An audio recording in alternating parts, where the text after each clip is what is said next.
If it's a bacterial infection, the fluid behind the ear kind of looks like pus. So it has that thick, white, opaque, even yellowish tint. And oftentimes you're going to see a lot of more irritation, meaning redness and swelling in the ear and the eardrum as well. So bacterial infections are pretty good about making themselves known when we see them. They're really kind of jumping out at you. Now, if it's a virus or an allergen that's causing the inflammation, usually...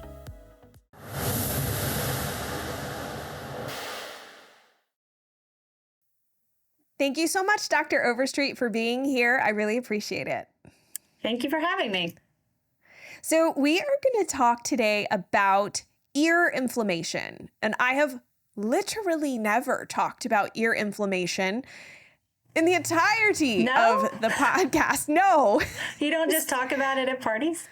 No, I talk about a lot of rash issues, but I feel like there are people, definitely listeners, who struggle with ear rashes, and we can maybe touch on a little bit of like what the common rashes and can show up in the ears. But I find the inflammation piece inside the ear, like deeper inside of our head, really fascinating. And I think that it's something that could be helpful for listeners, especially those who might be having symptoms but not connect it to that. So why don't you tell us a little bit about what is ear inflammation? Like, where does that happen? And we can then go into, some of the whys, like what's triggering it. Sure. So there's three parts to the ear. There's the inner ear. That's where you're seeing a lot of if you have patients who had vertigo, benign positional vertigo, that's inner ear. There's middle ear. That's kind of where I hang out the most. That's kind of where the bones that are connecting the eardrum to the inner ear are located. And then there's the external ear, which is the ear canal. So inflammation can happen really anywhere in that, in those three different areas. Where I spend the most time, like I was saying, is in the middle ear, because that's oftentimes related to allergies, viruses, bacteria, things like that. So if we're thinking about just our ear, like all the listeners and maybe those watching on YouTube, so we have this like outer ear structure, which I'm assuming is very important. We don't just have it for looks, right? It serves purposes. But the inner ear is more, so this area where you hang out, that middle ear, is like if you were to kind of stick your finger inside your ear, is that now where that area is, or is that a little deeper in? It's a little deeper. So if you stick your finger in the ear, that's the ear canal. So that's the external ear. That's where like swimmer's ear and things like that happen. And then behind the eardrum, that's the middle ear. Oh, all right. We're getting an anatomy lesson, everyone. This is important. It is important. So for somebody who has rash issues, I think it's a great place to just kind of start because it helps us ground the conversation in people who are struggling. The most common rashes that people experience with their ears, what would those be? So the more common rashes are going to be either eczema or atopic dermatitis, and then also psoriasis can happen as well. And then it's not really a rash, but this is something that can happen, or fungal infections, and even bacterial infections in the outer ear. And those are, like I was saying, the swimmer's ear is a bacterial external infection of the ear canal, and then you can get fungal infections as well. Okay. So if we then go, I guess, can things cross the eardrum? Like, is the eardrum a protective layer?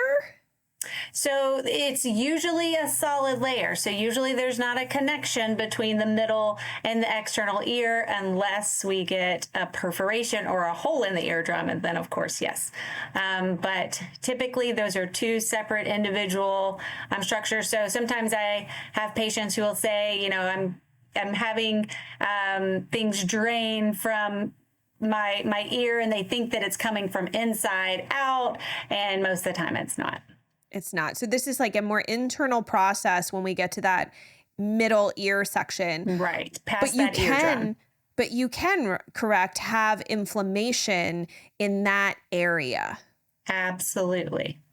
And so talk a little bit about how does that happen that you could have that? I assume it's the tissue becomes inflamed due to a variety of different factors. Mm-hmm. So where we see the most inflammation is in the eustachian tube, and the eustachian tube is kind of literally a tube that connects that middle ear to the throat. And, everything is connected. Our ears, eyes, nose, and throat are all connected. And so anytime we get inflammation in any one of those areas, it can extend to that eustachian tube, which then extends into the middle ear and can back fluid up into the ear, which can be really uncomfortable. Can create a lot of congestion type feelings, pressure sensation, and even pain.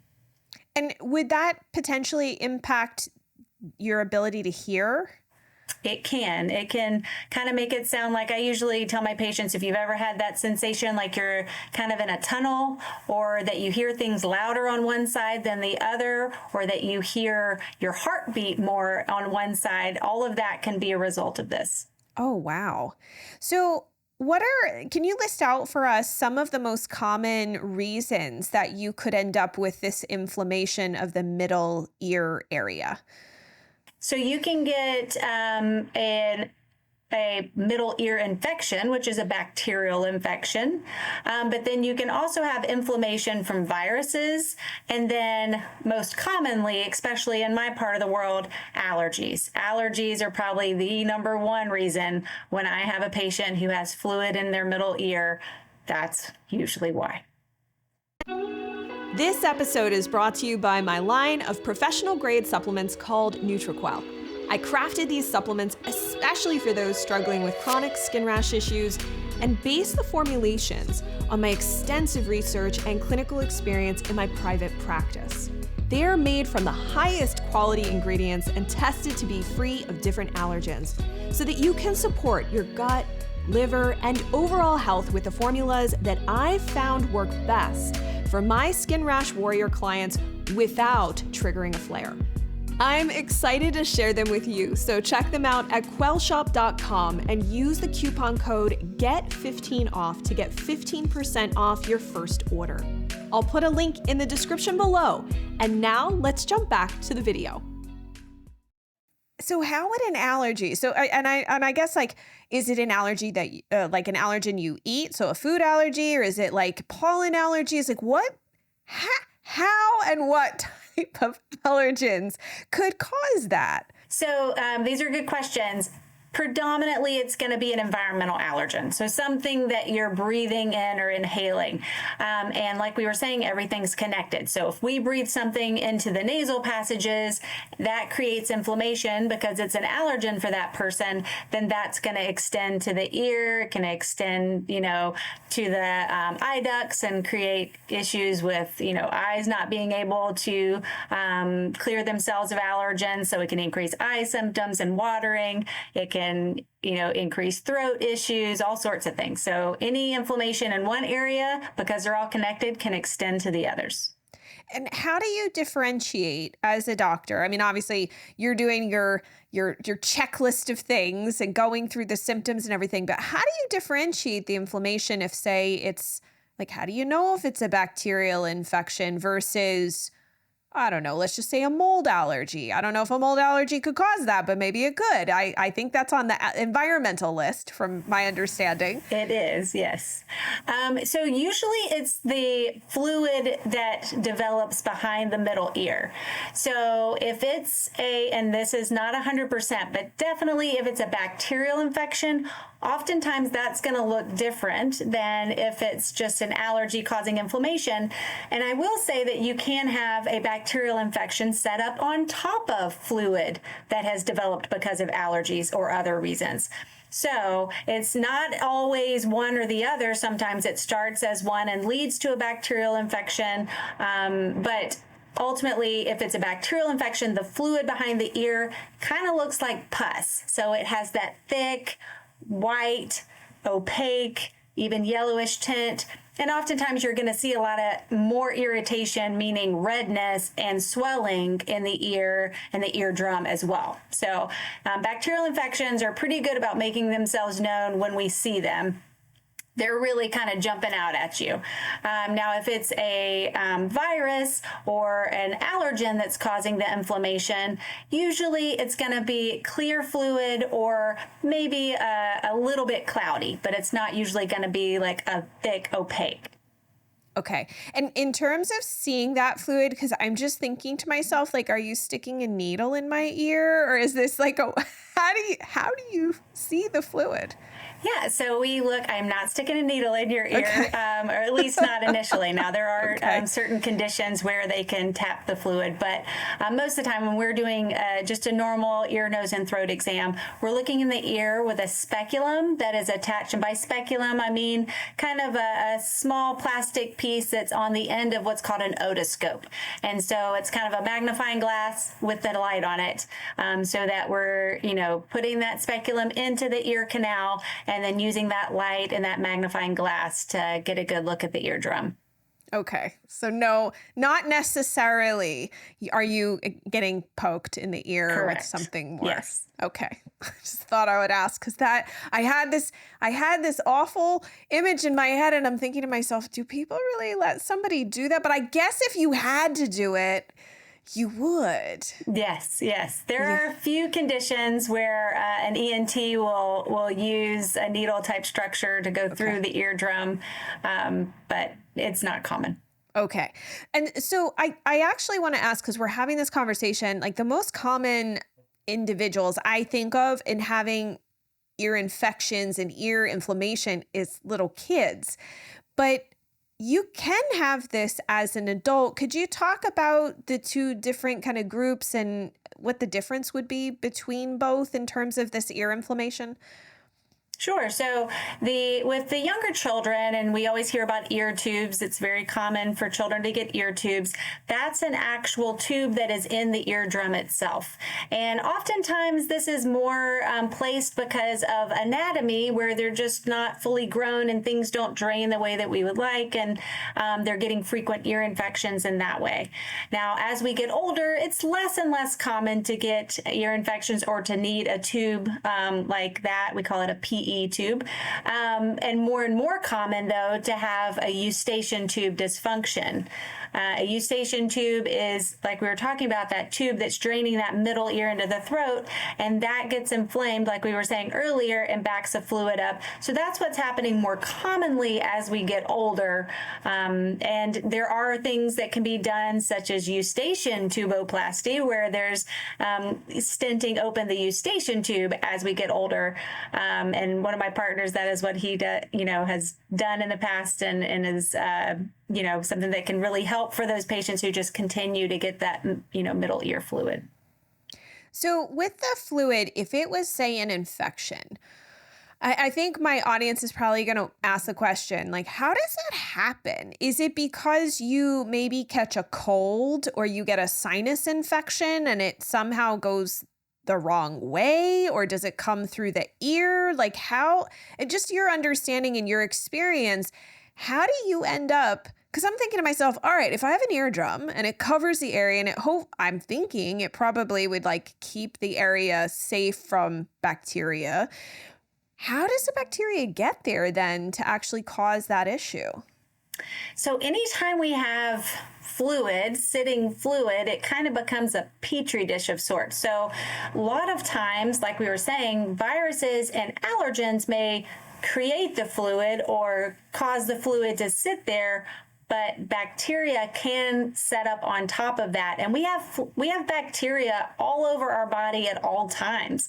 This is something in our, we are colonized with bacteria in our noses, on our skin, all over. And so sometimes it's just creating that perfect scenario, and not all bacteria, I will say, is a bad thing.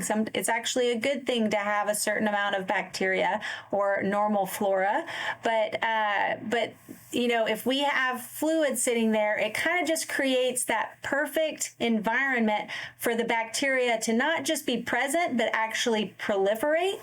So bacteria is always there. It's just a matter of giving it the environment that it needs to become a problem, if that makes sense. It does. I don't know if I explained that well. No, it does. It does. It does make sense. And I think, too, what's challenging is that we're exposed to so many things every day and through so many surfaces, which is also, too, an amazing testimony to like the human body and our amazing immune system and all the things that it has to keep track of. But if everything is connected, so we've got this tube inside, the eustachian tube. I feel like I'm finally getting this anatomy piece of the ear. You get the eustachian tube that's supposed to be draining into the throat. Okay. And then you've got the eyes that also drain into the throat. And then we also do have the nose, which drains into the throat, from my understanding. That's a lot. You could end up with a pretty hefty head full of like, or at least feeling like your head is full of inflammation at times. If like, Yes. Are there any particular, I mean, you were saying allergies for sure, but are there any like particular issues that you tend to see in patients where maybe they didn't think it was as big of a deal, but actually they have a lot going on in terms of that head inflammation? Absolutely. So I see this every day where usually it's not limited to one area. Oftentimes they do have inflammation and they just don't understand how or where it's coming from. And so what I see every day, what's kind of my bread and butter, so to speak, is when I have patients who are coming in, and nasal congestion is usually where it starts, because that is where we're inhaling these offending agents and allergens. And so when we breathe those in, we have these other structures, and just to give a little bit more anatomy, called turbinates inside the nose. And they're kind of these ridges of tissue on the outside walls of the nose that connect our nose to our sinuses, to our eyes and ears. So these are kind of important structures because they also humidify the air that we're breathing in. And so their first line of defense against these allergies, viruses, bacteria. And when they get inflamed, that's oftentimes where we start seeing the extension into the sinuses, which can give you that full feeling in the head. I hear my patients talk all the time about feeling pressure, pain, eye symptoms, eye pressure, headaches, of course. And then even extending into ear pressure, and sometimes pain as well. And then dizziness, that's something that we haven't yet talked about. But with all of this inflammation, we can also get dizziness, or feeling just a little uneasy or lightheaded. So it can really be impactful to quality of life. And also, I thought just came to me, is it possible if you did have an infection in your sinuses? Because I know, especially people with eczema, for example, sometimes the dermatologist will actually swab up their nose and look for staph up in the nostrils. Is it possible if you had an actual infection up inside the nostrils, could that possibly impact some of these other areas as well? So you can have a sinus infection that can impact your ears. Now, not to say that you can't get an ear infection at the same time as a sinus infection, but it's not necessarily a one-to-one correlation. So it's not to say, yes, you can often have symptoms on the side that you have your sinus infection, but it doesn't mean that that's also an infection. It's usually just, all right, yes, that inflammation is everywhere. So I don't know if that answered your question, but it's one of those things like, yes, you can have it in more than one place, but it's not always the case, because it does have to travel a decent amount, but that inflammation is usually there regardless. Now, if you have this inflammation, because I'm thinking about like with allergies in general, a lot of times antihistamines might be one of the things that is suggested. Can an antihistamine also help with some of this ear inflammation? Obviously not if it's an infection, because that's sort of a different process. Correct. But can an antihistamine help with the ear? It can, because it helps kind of dry things up, so it can help with ears. The number one thing that I go to start is usually a nasal steroid spray, such as Flonase or Nasacort, because like we said, everything's connected. And that steroid is an anti-inflammatory, and so it's something that can help calm down not only the nasal passages, but also help with the eustachian tube to calm down. So that's one thing that I frequently recommend if it hasn't yet been started. And then the other thing that I am a big proponent of is nasal rinses. So not just treating the symptoms, but also trying to prevent the symptoms. So nasal rinses, there's various forms of these. There's the Navage, which is kind of a battery operated system that cycles the water through the nasal passages. There is a water bottle form. Neomed is a nice brand for that, and generics are fine too, but water bottles, where it's nice because it's portable, it's inexpensive, you can carry it with you on trips, that kind of thing. And then there's also the tried and true neti pot, which you may have heard your grandmother talk about, where it's a literal pot. And all of these are really helpful because you want to use distilled water and not tap water. We don't want to put anything in there that's not already there, but these can be really helpful if you're doing them on a regular basis in the evenings to get rid of those things that you're being exposed to all the time, so that not only are you going to treat symptoms because you're getting rid of those allergens and viruses and mucus and things like that, but it's also going to prevent symptoms, because if we're rinsing these things out on a regular basis, they're not just sitting and festering and creating more inflammation and more mucus production. So that was a long answer, but nasal steroid sprays are my number one, and then nasal rinses along with those can be pretty tremendously helpful on the helping with these symptoms. Now, with the nasal rinses, because I think my listeners might find this interesting. So I love that you shared about the distilled water. I'm going to acknowledge the fact that I have never done one, nor the neti pot, because in my head, I have this image of drowning, which I know is not accurate, but correct. It's a me problem. I admit it. But you're not alone. Are there other things that you should or should not add to that water? Like, I'm thinking about, there's a lot of information on the internet, and I worry sometimes like people might think, let me add some essential oils to this, like maybe some eucalyptus. Like, is it safe or not safe to add essential oils to the neti pot water?